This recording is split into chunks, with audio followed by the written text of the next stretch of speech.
Just over 90 years ago, one of the most horrific crimes in North Carolina's history took place on Christmas Day.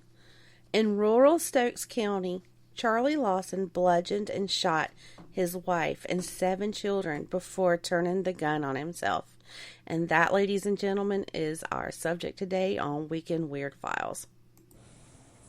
Triple M Studios and Mystery Murder and Magic proudly present the Weekend Weird Files. Here's your host, Andrea. Why would a 43-year-old father and husband commit such a heinous crime? According to historical documents, Charlie had visited his doctor complaining of headaches and insomnia. Folks in the area say that he had acted strangely in the months leading up to the murders and suicide that took place that day. They had only moved onto the farm 2 years before the murders. And an interesting fact is that just a few days before Christmas, Charlie had taken the family to town, bought them all the clothes, or brand new clothes, and he told them it didn't matter how much it cost, they could pick out anything they want. After they bought the clothes, they had a family portrait taken for Christmas, and he said it was part of a Christmas surprise. Now, normally getting new clothes and portraits made wouldn't be a suspicious thing, but the Lawsons weren't wealthy by any means. They were tenant farmers, and back in those days, portraits were very expensive. Many people believed that Charlie wanted that portrait to have as a final reminder of how his family had once been. It is believed that first Charlie shot his daughters, Carrie Lee and Maybelle, who were only 12 and 7 years old, down near the barn. He then made his way to the front porch of the family home, and he shot his wife Fanny, who was 37 years old. Once he was inside the home, he shot 17-year-old daughter Marie.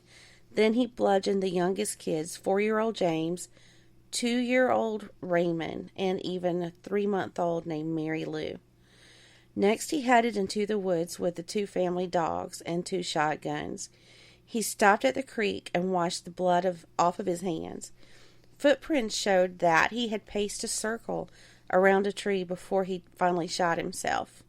And it's speculated that Charlie had been out there in the woods for quite some time before shooting himself, because onlookers and police were on the property when that final gunshot rang out announcing his whereabouts. Now, all but one of Charlie and Fanny's kids had been killed that day. Charlie had given 16-year-old Arthur permission to walk with a friend to Walnut Cove to buy ammo for rabbit hunting. And because rabbit hunting was a Christmas Day tradition, no one was alarmed when shots rang out on the Lawson family farm. Some people say that he thought Arthur might intervene if he was there during the massacre, and that's why Charlie murdered the rest of the family while Arthur wasn't on the farm that day. But there's still that question of why. Why did Charlie murder almost his entire family? There's a lot of conflicting information on the maybes. Some speculated that Charlie was embarrassed that he had gotten 17-year-old Marie pregnant, but no autopsy results revealed that she was pregnant at her time of death. However, a friend of Marie's revealed that Marie had confided in her and said that she was carrying her father's baby. And there was also overheard conversations where Fanny had told sisters-in-law and aunts that she was concerned about an incestuous relationship that was going on between Charlie and Marie.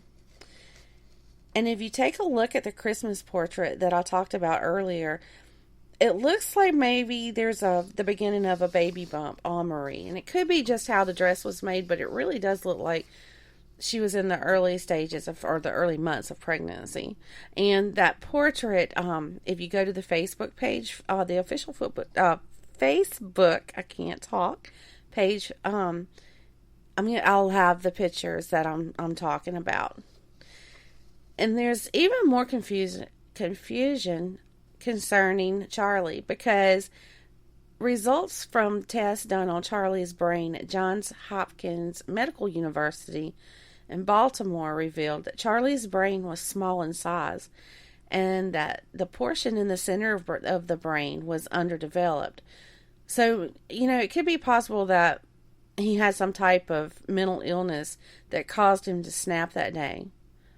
Some people have said that a few months before the murders, Charlie had suffered a head injury while digging a ditch at the farm, and I did read that they said that it was an axe that had caused that head injury.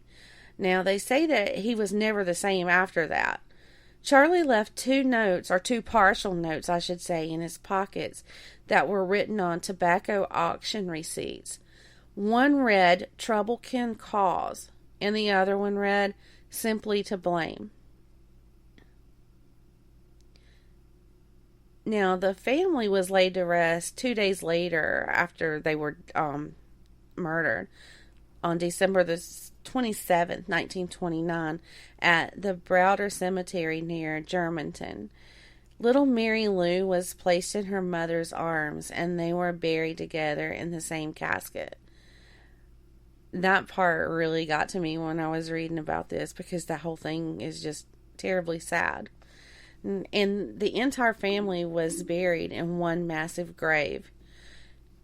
Now, get this. Soon after the funeral, Charlie's brother, his name was Marion, he opened the crime scene to give tours. Everything was left untouched, from the bloodstains to the cake that Marie had baked for Christmas. Marion even had the nerve to defend the opening of that tour by saying that he was doing it to raise money for the one remaining son to settle the farm's mortgage.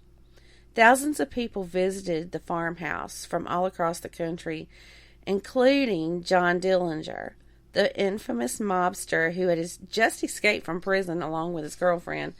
They were on their way to Florida. Now, over time, the crowds thinned, and that old ramshackle house was torn down. I really doubt we'll ever truly know the reason that Charlie decided to annihilate his family that day. And as a side note, Arthur, that one remaining child, or the surviving child, he was killed in an automobile accident at the age of 32. Well, that's all I've got for this weekend's Weird Files. As always, if you have any episode ideas, questions, comments, or just want to say hey, send us an email at 3mpodcast@gmail.com. And also be sure to check out the official page, or Facebook page, at facebook.com/3mpodcast.